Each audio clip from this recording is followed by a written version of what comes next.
guys, brand new episode of Pickups for your enjoyment. So this week, got some stuff.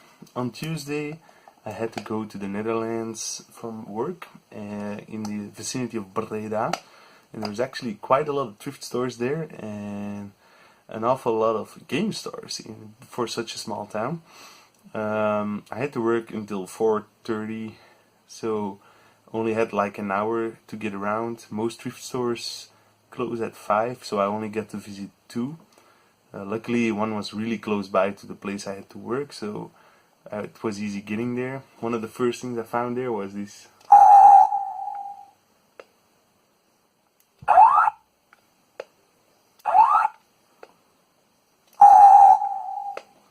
really strange Pac-Man toy from 2012 from Namco, and it was 95 cents.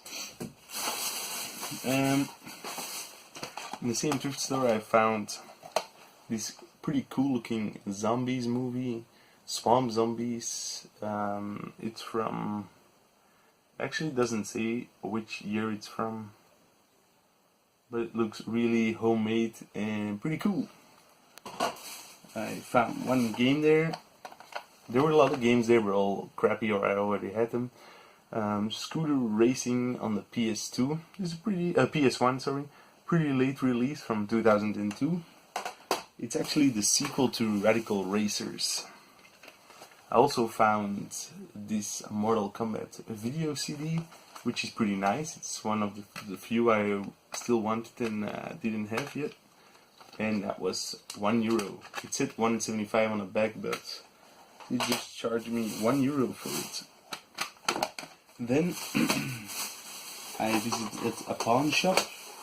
It's a Dutch chain called Used Products, and I actually bought a brand new Atari Lynx game there, not used at all.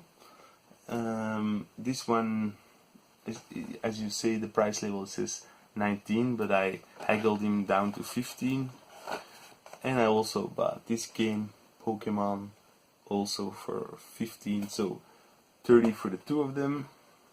Zarlar Mercenary is one of the few games I still wanted for my Atari Lynx. And yeah, Alpaca Hunt is just a boxed Game Boy game. Zarlar apparently goes for more than 15. I thought I was haggling for a good price, but I was actually getting already a decent price at 19, but 15 is better, of course.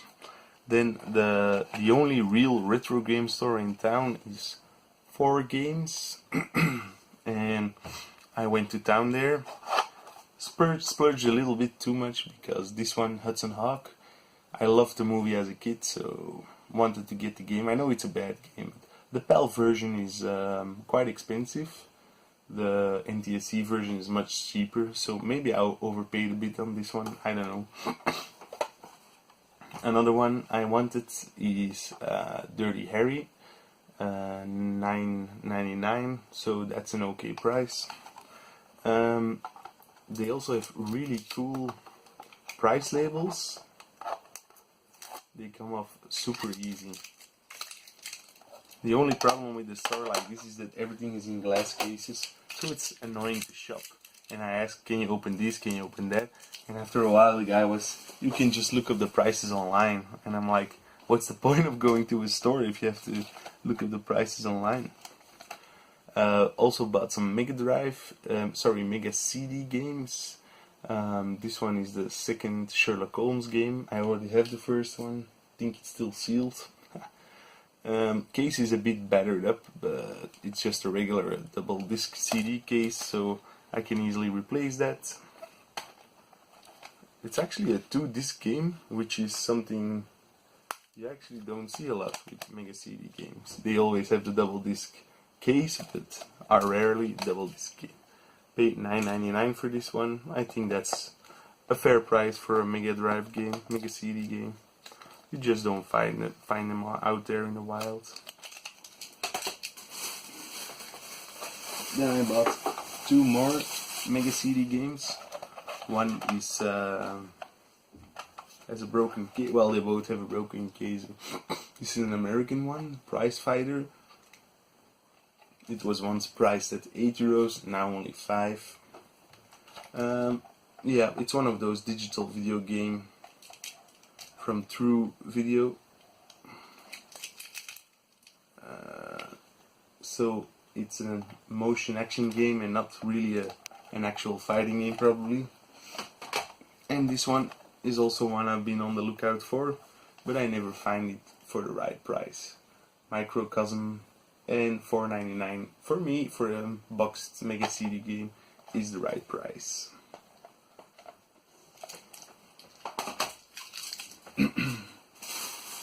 So that's it for the Netherlands. Actually, there was still a Game Mania store and a Computer Exchange or a Six store there. And the Six store really had some good prices, but I was just out of time. It was like 10 before 6. While I got there, they were already closing up shop, so didn't really get to look around there. Now for the Belgian thrift stores. This week I found The Simpsons Sing the Blues, which with the #1 hit, Do the Bartman. I remember really wanting this CD as a kid. Now I got it.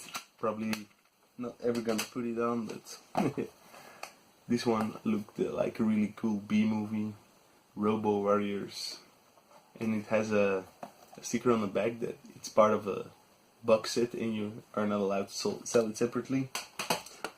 I just did buy it separately. And then I found the Blu-ray to Reservoir Dogs. I think this was $2.75, which is cool. I mean, I love Reservoir Dogs, awesome movie. And 2 PlayStation 2 games, Largo Winch and Medal of Honor Vanguard. Normally I wouldn't pick these up, but they were only 50 cents a piece. In one of the thrift stores in my town, they have this relatively new idea that once DVDs are there for a certain time or games, they get moved to a different section and be priced off. I think originally it's $1.50 or something for movies and DVDs, and then they price them off to 50 cents. Which is okay by me. I found some other DVDs there, so Largo Winch is actually in excellent shape. It's a Belgian-French comic, which has its own action game by Ubisoft, so it's possible that it's alright, I don't know. Then from my online orders, I got the Mega Drive game Cheeky Cheeky Boys, which is an excellent game. It's a Capcom game, but the port is by Sega on the Mega Drive. It was also released in PAL territories, I believe also the USA, I don't know. But it's a really expensive game in PAL territories, so I think a Japanese copy will set you back €20 and PAL copy, I don't know how much, but way too much. I also got this little gadget. It's a Sega card catcher. It's to put card games into systems that don't have a card slot, of course. So, for example,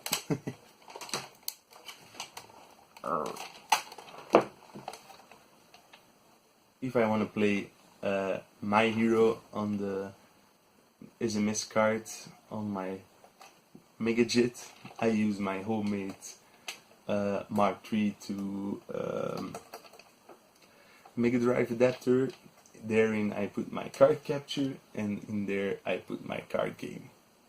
You can't play SG-1000 games on the Mega Drive because the video modes simply aren't there anymore. They took it out of they didn't include the same video processor as in the SG-1000.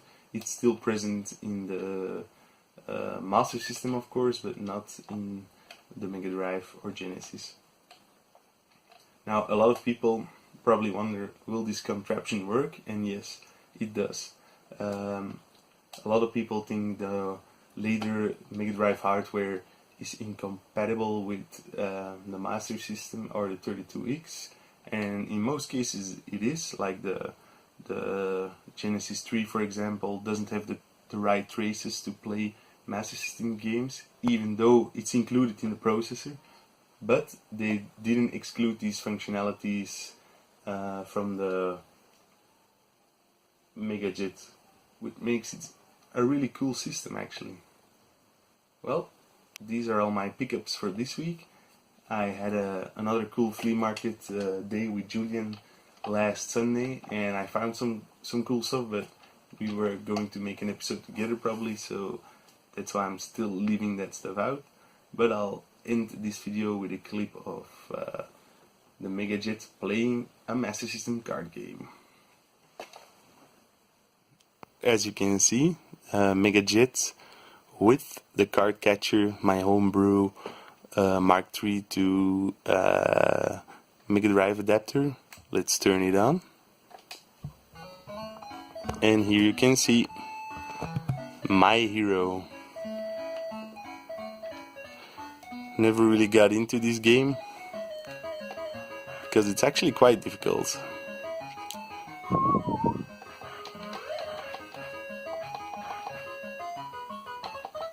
Man, if you're not fast enough, they will kill you. Damn. Okay, enough of this. Let's try out the 32X. Okay, so as you saw before, the Master System converter worked and you could play Master System games on the MegaJet.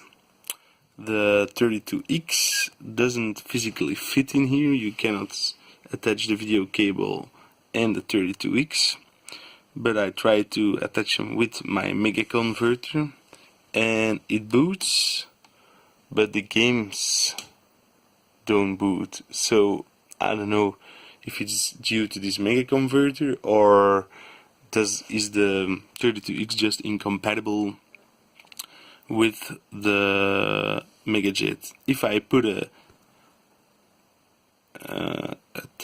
just a regular Mega Drive or Genesis game in here, it simply works, so I'm assuming that it's actually not compatible with 32X, because if you insert a regular Mega Drive game, the 32X also just acts like a pass-through. So sadly I have to say that the MegaJet is incompatible with the 32X.